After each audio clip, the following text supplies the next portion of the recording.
Hey guys, thanks for visiting my channel. I just want to go ahead and jump right into the subject today. As you can tell by the title, we are going to be talking about something pretty controversial, at least in the Christian community. People have a lot of different opinions when it comes to dating and how you should date and what you should look for, right? So we have people who say, well, you should not date someone if you are not extremely attracted to them. You have to be head over heels attracted to them. Attraction is first and blah, blah, blah. Then you have people who say, no, it's what's inside, and the person could be completely unattractive to you. You don't have to have any type of attraction to that person, but as long as they love God and they are of the Lord and you connect with them internally, then everything else will work out, right? So those are kind of two opposite ends of the spectrum.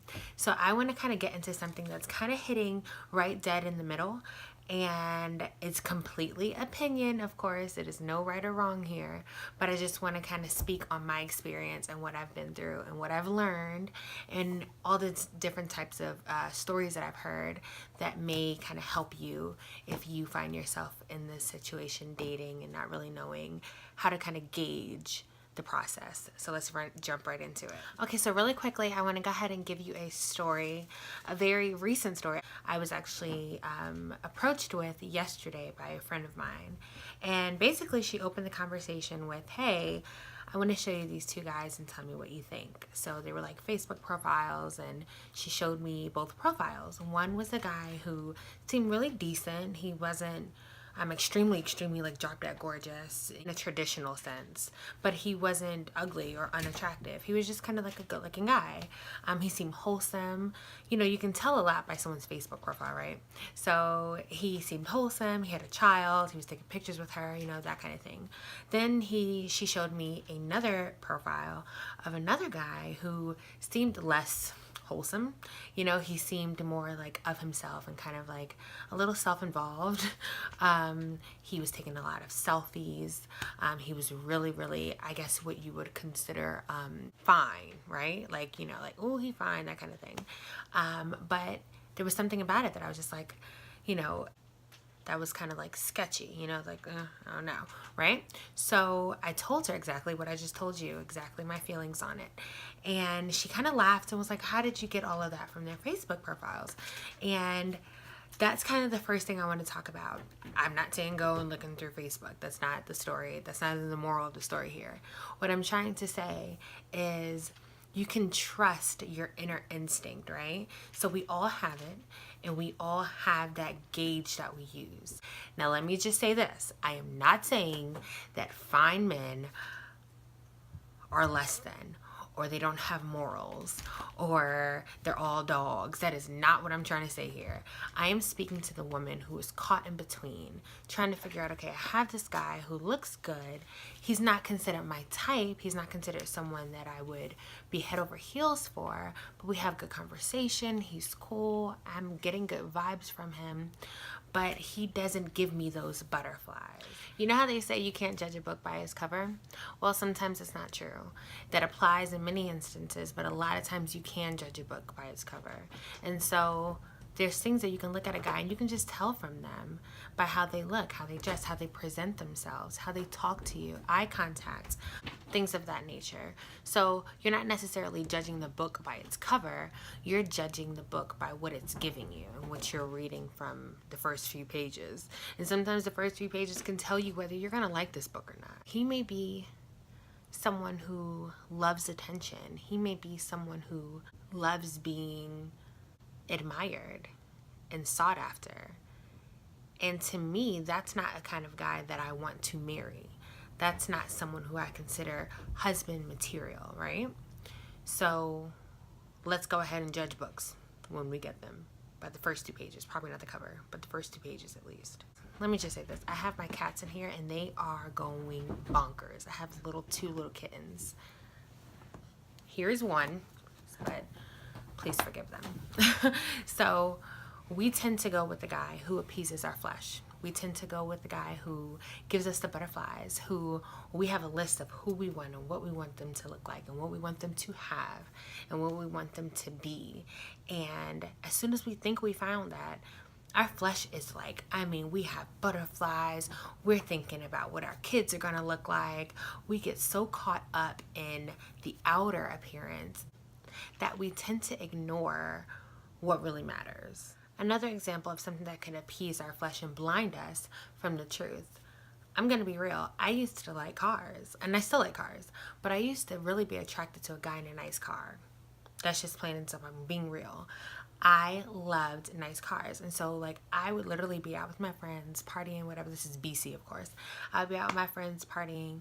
And if I saw a nice car, I wanted to know who was in it. You know, at the club, we were leaving out. I wanted to know who was in it. You know, and even honestly, if we can fast forward to even after Christ, when I was dating and I was trying to figure out what I wanted in a husband, I was still attracted to cars. And so a lot of times I would date a guy, not just because of their car, but their car attracted me. And so I was blinded by things like that.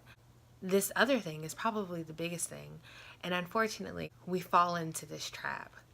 Swag. Okay, I don't think that's a word anymore. I don't think people use that word. However, swag is dangerous. It's dangerous.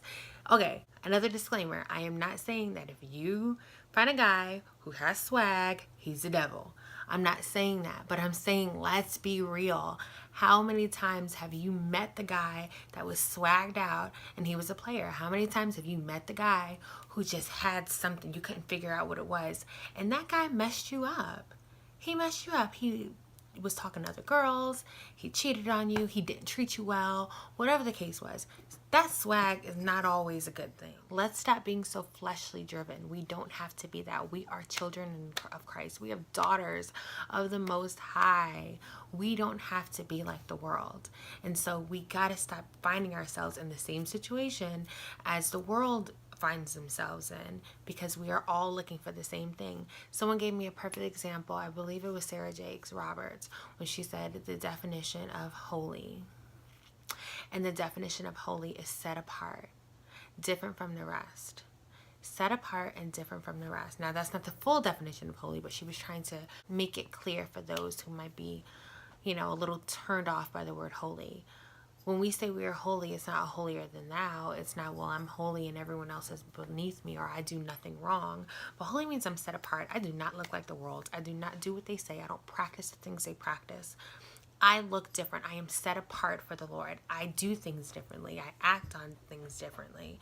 I make choices differently. And so we have to start doing that. So there's nothing wrong with liking a little swag. However, we have to realize patterns, and we have to realize, okay, maybe this swag is getting me in trouble. So maybe I need to revert my energy and stop seeking after swag, seeking after cars, seeking after finances, seeking after gorgeousness. It can get us in trouble. This is another thing that I really want to speak on. So meeting a guy who is attractive meaning they're not to you ugly, but they are attractive, but they don't give you those butterflies. They don't make you like, oh, who's that? They're not swagged out. He's respectful. He's approaching you the right way.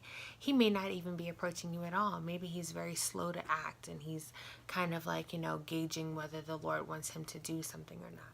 Why is it that we don't give that guy a chance? Why is it that we write that guy off? And I think sometimes we write the guy off that doesn't do it for us because we're fleshly driven. Once again, we're fleshly driven. We want that feeling. We want that spark. We want that fire. And we're seeking after something that I don't believe the Lord works in sparks. I don't believe he works in fires all the time. I don't believe that he works in like these firework moments all the time.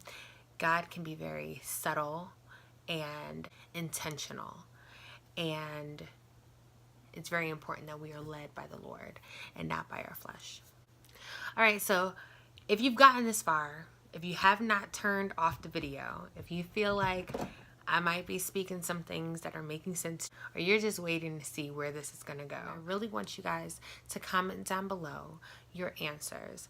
How many times as women have we found ourselves in a bad situation because we were led by how a man made us feel? We're led by the butterflies. We're led by eye candy and things that we wanted and desires. How many times? I need 4 hands to count. Ultimately, the point of this video is not to deter you from your desires. That is not the point of this video. I am simply just asking that you really, really start thinking and using the brain that God gave you and start putting 2 and 2 together and ask yourself, out of all the things that I desire, out of the list that I have for the person that I want to spend the rest of my life with, how much of that am I being led by the Holy Spirit with? How much input does he have into my desires? Are they completely fleshly? Are they only mine? Am I finding myself in the same situation over and over again, the same kind of dude over and over again? Maybe I really need to surrender my desires over to the Lord so he can replace them with what he knows that I need and want.